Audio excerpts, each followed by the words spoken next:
Oh, baby. We're wrapping up the year here on the Dove Talk podcast, brought to you by Mancini Sleep World with the Hall of Famer Monte Poole, our Warriors Insider Hall of Famer, two-time NBA award-winning columnist here at NBC Sports Bay Area. I am Bonta Hill. Again, brought to you by Mancini Sleep World, the Dove Talk podcast.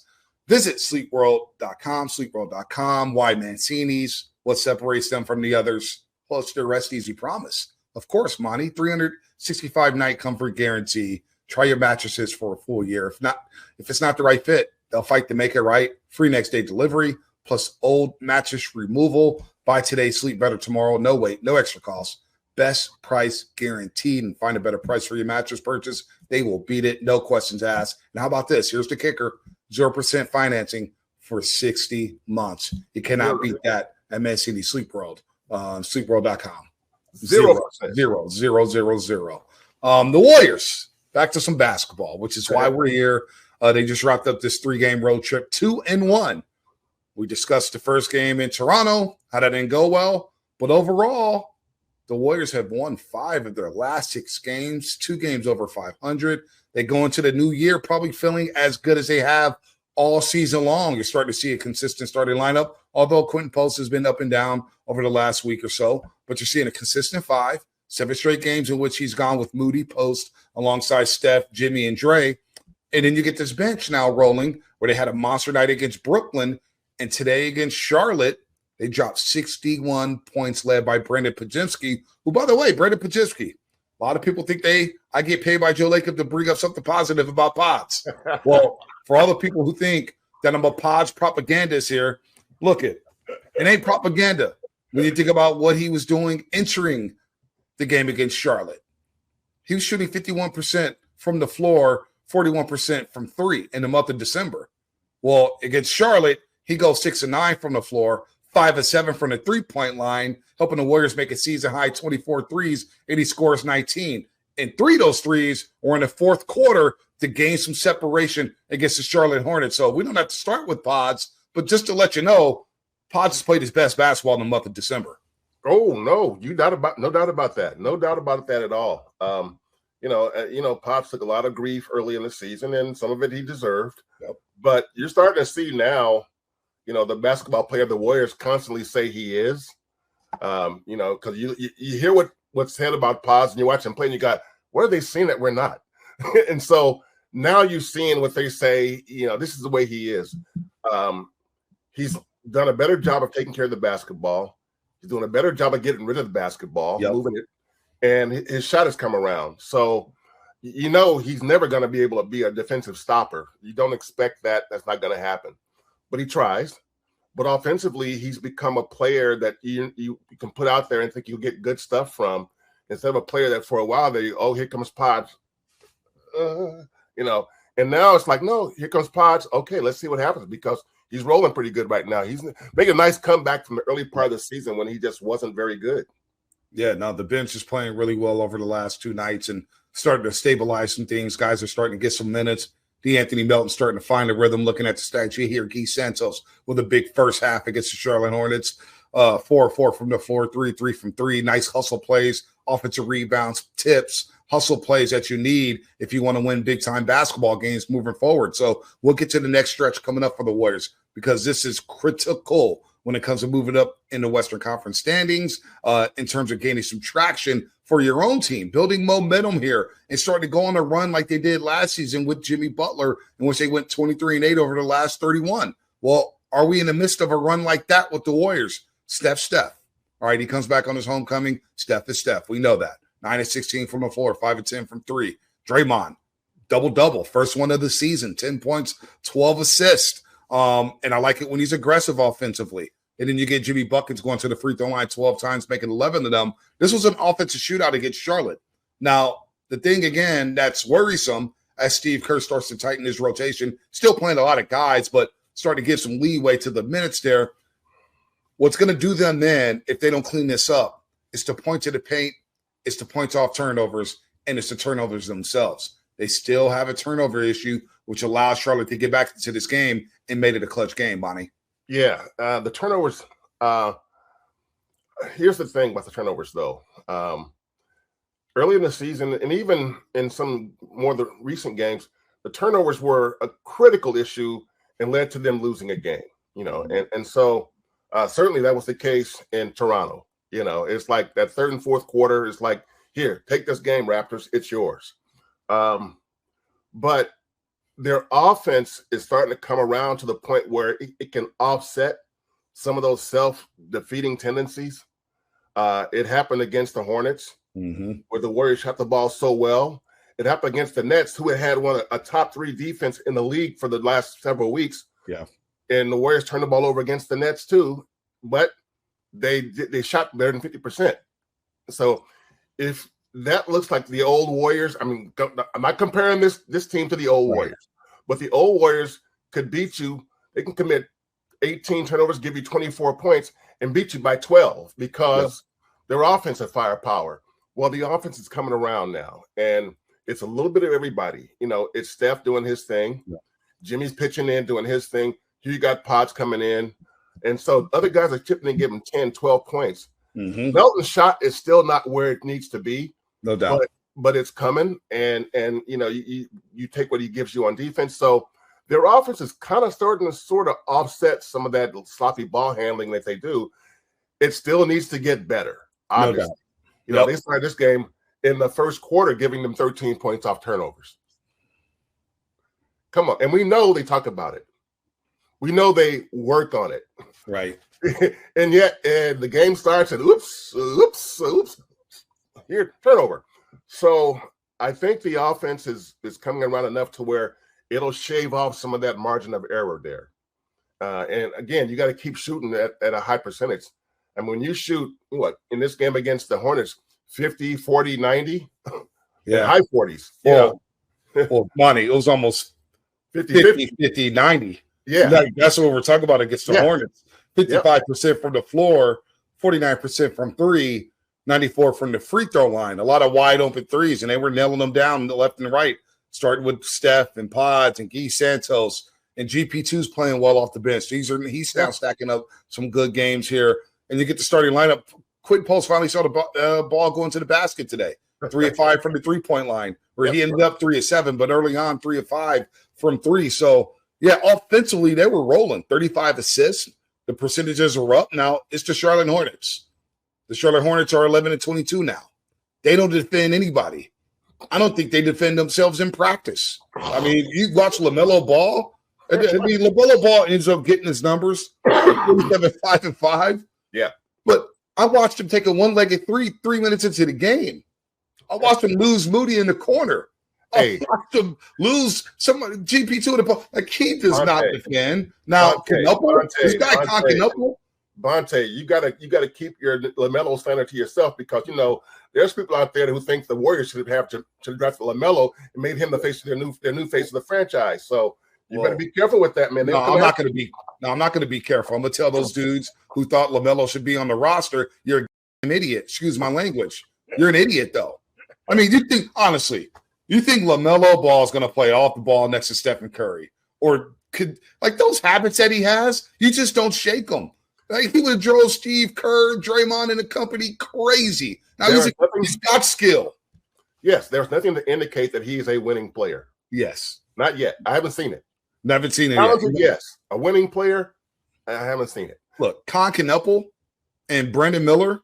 That to me is the future of the Charlotte Hornets. Yeah, they could build around those two guys. Canupo's nice, and he seems to settle that team down. LaMelo, look, he ends up getting caught, but he'll turn the ball over like he did today 5 times. He only took 13 shots, 10 coming from 3. He was actually 7 of 10 from the 3-point line, but he got crazy hot in that third quarter, which is the problem with the Warriors right now. I still see those issues as well. Point of attack defense. All right. That leads to the Charlotte Hornets scoring 56 points in the paint. They outscored the Warriors in the paint by 24. But everybody from Canupo to Ball to Brandon Miller, whoever it was, Sion Jones, they got to their spots at will and broke down the Warriors defense. So as we look into 2026, turnovers and point of attack defense, the Hornets' first 3 quarters went 30, 34, 36. Yeah. Now the Warriors tightened up in the fourth quarter, only allowed 25 points in the fourth, which is a difference. But allowing the Charlotte Hornets to score 30-plus in the first 3 quarters, you're not going to win a lot of basketball games moving forward against some of the top teams in the league. No, you're right. And the thing is that the key, important thing for the Warriors, and you mentioned it, is that they tightened up in the fourth quarter, which they did in the last two games. Mm-hmm. They did against Brooklyn too. Brooklyn shot 26 of 19 in the fourth quarter. Yep. So that's that's trending in the right direction. If you can shut teams, because they play a lot of close games, if you can shut teams off in the fourth quarter, you can start winning some of those close games you were giving back earlier this season, because you were giving up 30 and 35 and 40 points in the fourth quarter against some teams. You're not going to win a close game like that. You got to get stops. And so they got enough stops in the fourth quarter against the Hornets. They got more than enough again in the fourth quarter against the Nets. And so this team is still going to play a lot of clutch games because they're not built to blow people out. Yeah. They've only had only three of their wins have been by more than 20 points. So they're not, like some teams have 7 wins like that and 9. Well, they've got 3. And so that tells you that for the most part, teams have a chance to beat them every single night. And so as these next games come up, 10 of 11 at Chase Center, there's going to be more clutch games. And the good thing is, we have a starting lineup. It may or may not stick, but it's 7 games in a row now.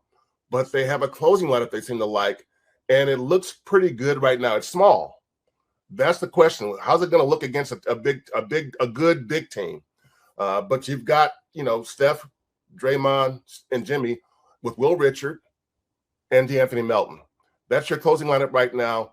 It's been really good the last couple of games. It got the job done. Now, it's coming, though. So we will see. But I think the fact that you have the offense is better because guys are starting to know their roles and their rotations. Exactly. They're more defined, more clarified now.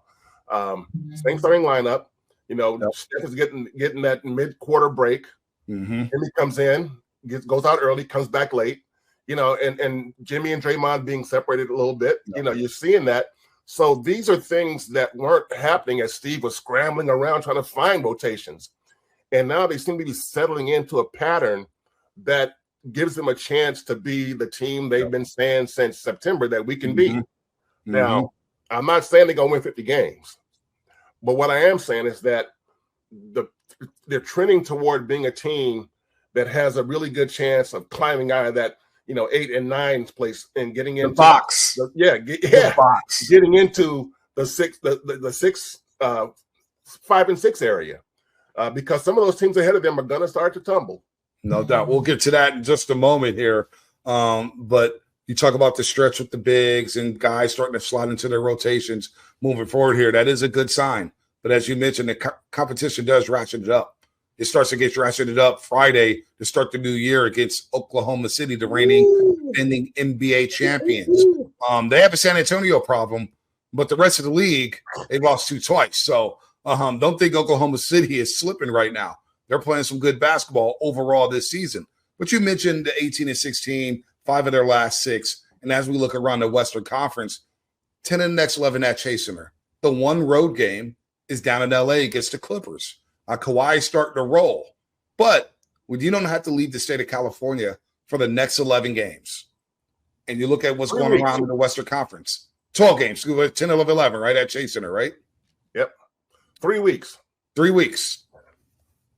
The Lakers, they've lost 7 games in the month of December by double digits. They're not playing defense. They seem disconnected. There's a lot going on with the LA Lakers. It ain't the good. Denver Nuggets, they're going to be without the Joker, Nikola Jokic, for the next month of the season. At least. So what happens with Denver? Will they slide? Minnesota, they're up and down right now. They'll beat the Warriors. They'll take the Nuggets to overtime, and then they'll lose at home to Brooklyn.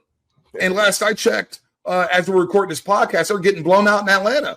So there is if you're going to make a move in the West and you're the Golden State Warriors, you're going to move into the top 6, now's the time. And then we mentioned this on the last podcast.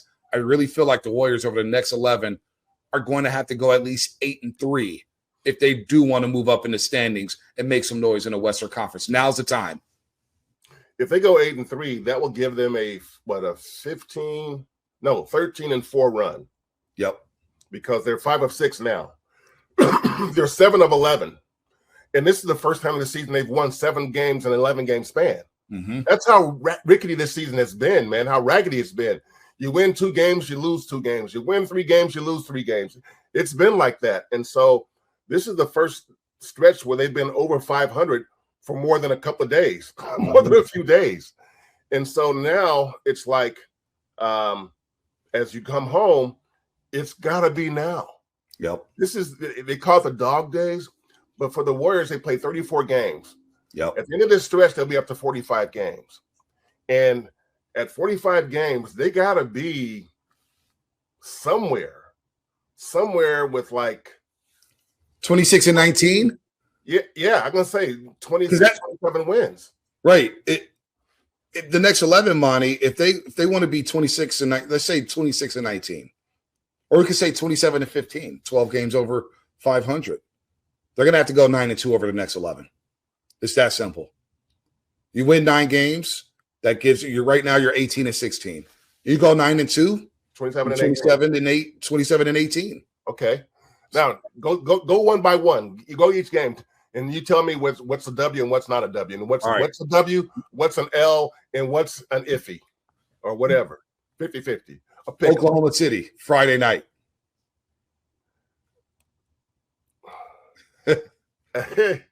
I'm gonna say L because they got to prove they got to beat them. They had a chance to beat them earlier this season. They couldn't pull it off. But until you see it, that's gonna be an L. All right, Utah Saturday night. W. All right, Keontae George, Larry Markin, and no joke. Yeah, they're talking about last time, and and Keontae went nuts in the first quarter, and Steve went nuts. So, Clippers Monday night at Intuit Dome. Clippers waking up, man. They're winning now. It's like Kawhi 5 in a row. Kawhi Leonard, yeah. Kawhi he scored. He's at 25 plus. Kawhi Leonard and company. Let me see the Clippers right now at 11 and 21. Wow, they're 11 and 21 on the season. They were 6 and 21 at one point. They've won 5 in a row. They're right there at the bottom of the conference for me. I can't believe they're 6 and 21. And this looks crazy to see. They've won 5 in a row. I just had to make sure I'm looking at the right way. 11 and 21. Yeah, what happened? Besides, they got rid of Chris Paul. But what happened? Maybe that's why they're winning games now. It's because they did get rid of Chris Paul. I'm not going to put that on Chris Paul that they lose all those games because he was barely playing. And, I agree. Kawhi looks like, that dude again. Mm-hmm. As long as he looks like that dude, he's always been the key to that team. It's not James Harden. No. It's Kawhi. Harden can get off and they would still lose a bunch of games. If Kawhi's going to start getting off, so they got W, Monty. You seem a little confused here. Iffy. All right, that's an iffy one. I'm with you. That's not an easy game. Wednesday gets Milwaukee. They got to get some payback against the Bucks. Giannis is back. Got to be a W. You got to win that game. You got to win that game. Friday gets Sacramento, who just got beat. You better win that one. Plus. You better win that on a Friday night. If you lose to the Kings, man, W. Atlanta, Sunday, January 11th. W. They play better without Trae Young. Got to be a W. A team they haven't beat all season, January 13th at home against Portland. Got to beat them this time. Got to beat them. You can't get swept. If they lose to Blazers again, to me, they're right back where they were 3 weeks ago. I'm with you. There's got to be a W. Yeah. The Knicks, January 15th on a Thursday night at Chase Center. Knicks are tough, man. Hey, Bobby, the pause is given away. We put an L next to that one. That'll be the second loss. Well, because here's the scary thing with the Knicks, man. The Warriors have major issues in the paint. Yep. And Mitchell Robinson is a monster rebounder, especially on the offensive end. And so I can see, man, that if the Knicks are getting second and third and fourth and fifth shots, it's tough to win. So they've got a couple guys too, Monty. They've got a couple guys too, Mikal Bridges and OG Anunoby, who could shadow Steph. Yeah. And Jalen Brunson, obviously. OG is a really good defender. I think Steph can outquick him. Mikal's a little quicker. That'd be a little tougher for him. But I think the Warriors can also do something. I think they can deal with Brunson too. So I don't think Brunson is going to put up 40 against the Warriors. He's a tough guard. That's an iffy game, but that's a scary game. January 17th at home against Charlotte on a Saturday. Got to be a W.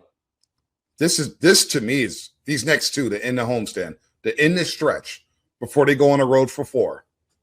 Miami and Toronto. It's a back-to-back, January 19th and January 20th.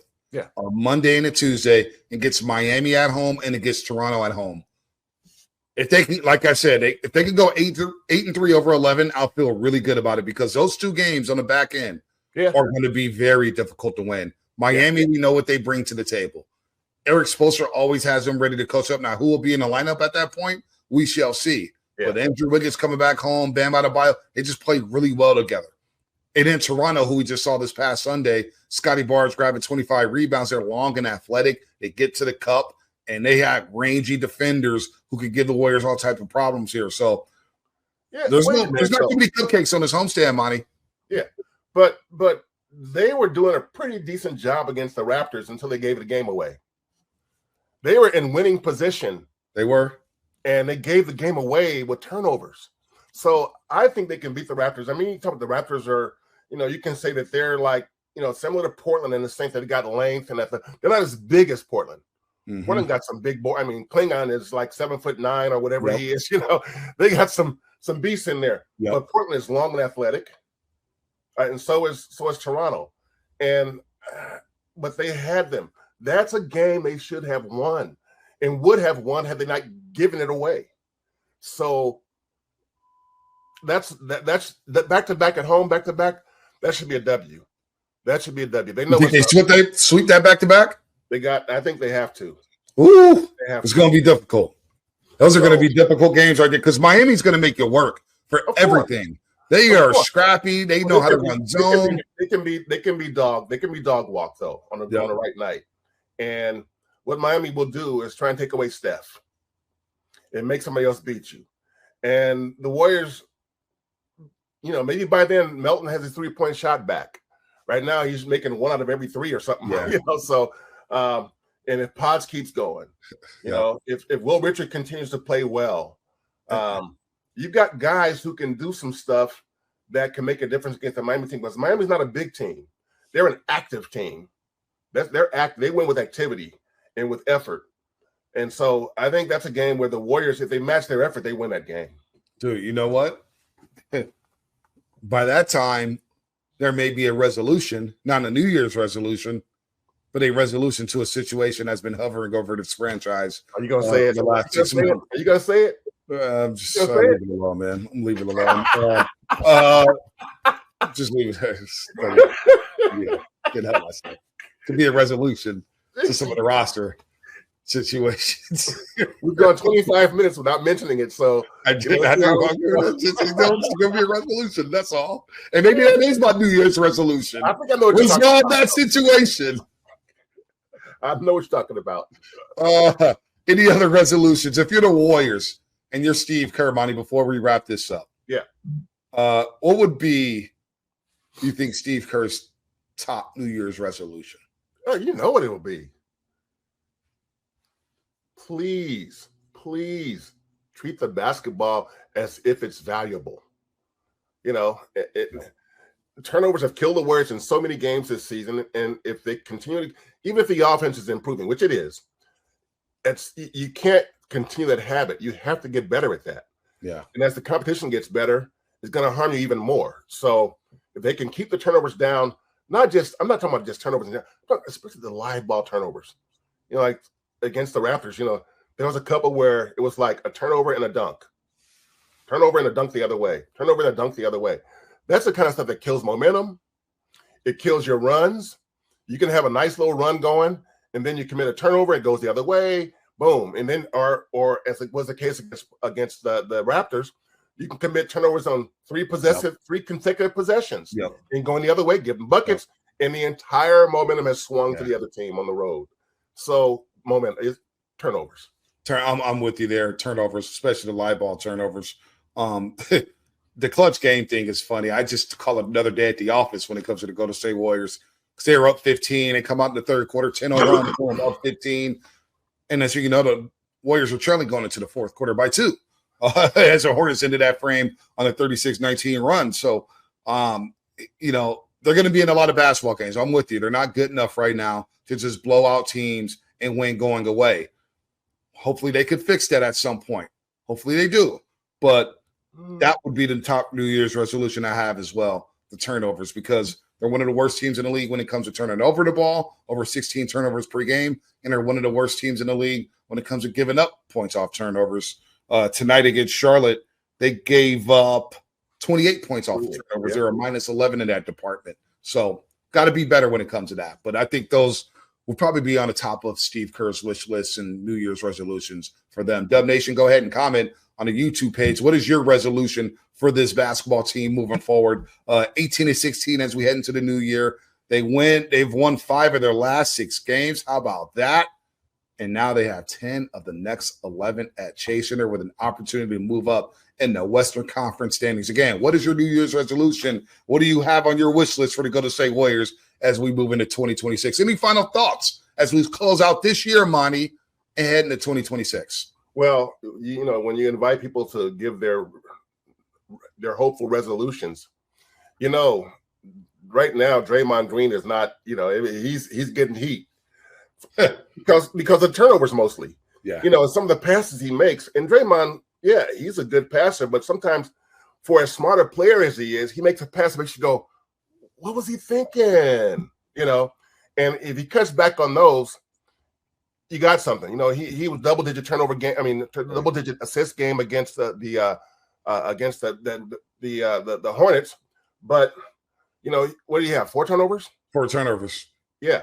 So in this game again, the offense covered up some of that stuff, but they still gave him 28 points off turnovers. It wasn't entirely him, but when you're not making shots and when you turn the ball over, it starts to look like, okay, your value starts to sink. And so the Warriors need Draymond to be at least good, if not excellent, to have a chance to be, to get into that 45 to 48 win category. Yeah. And they can get there, but not without him not without him raising his game. Look, it's big 3, Steph, Jimmy, and Draymond. It accounted for 12 of the 19 turnovers against Charlotte. Yeah. When it comes to the ball the most. Yeah, they have the ball the most. Yeah. 11 of the 21 turnovers committed by Steph, Jimmy, and Draymond. So they do have to fix that. And yes, no, I was just going to say with the comments, please keep them clean. That's all. Please, yes. Let's be adults out there. Even though some of you might be children, keep it clean. We love you. We love every comment. Whether you slander Monte and I, we don't care. That's right. As long as you're listening and giving us your input, keep it clean. What is your resolution? Anyway, that's it. Happy New Year, everybody. Happy New Year to you too, Monte. Don't stay up too late. You, the family, everybody. Yeah. Don't be up till 3 a.m, man. I'm gonna need you on Friday when the Warriors take on OKC. No, man, I'll be in bed by 12:01. I'll be in bed by 10:01. How about that? Come on now. Oh, man, that's it for us, man. Happy New Year to all our faithful listeners and everybody out there. Happy holidays to you and your family. Happy New Year. As the Dubs Talk broadcast is always brought to you by Mancini Sleep World. Go ahead and visit sleepworld.com. That is sleepworld.com. Again, 0% financing for 60 months. It's the best price guaranteed on any mattress you want. Free next day delivery, old mattress removal, a 365-night comfort guarantee. Plus, while we have this promotion, they also have ongoing deals on top brands like Tempur-Pedic starting at $29 a month, Monte. That's less than $1 a month. I mean, $1 a day, I should say. Yeah, $29 a month, less than $1 a day. Avocado Helix, all that stuff. Much, much more. Go ahead and visit sleepworld.com. That's sleepworld.com again. Happy New Year, everybody, and go Dubs.